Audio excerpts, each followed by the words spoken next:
गर्भपिशवीचा.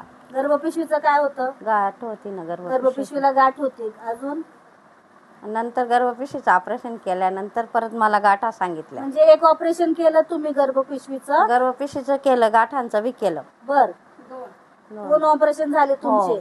तरी पण तुम्हाला परत गाठी झाल्या होत्या? हा, परत 2 गाठी सांगितल्या. बर, मग तुम्हाला अमृत ज्यूस कोणी सुचवलं? जावयांनी. तुमच्या जावयांनी सुचवलं. मग अमृत ज्यूसच्या किती बॉटल झाल्या? किती कोर्स केला तुम्ही? 3 महिन्याचा कोर्स. 3 महिन्याचा कोर्स पूर्ण केला. हा. मग आता किती फरक आहे? भरपूर फरक पडला मला. त्या गाठी विरघळल्या तुमच्या? हा. आणि डॉक्टरांनी गर्भपिशवीचा कॅन्सर सांगितलं होतं असं कळलं मला. हो. बरोबर. हो. बघा मित्रांनो, मावशींना गर्भपिशवीचा कॅन्सर होता.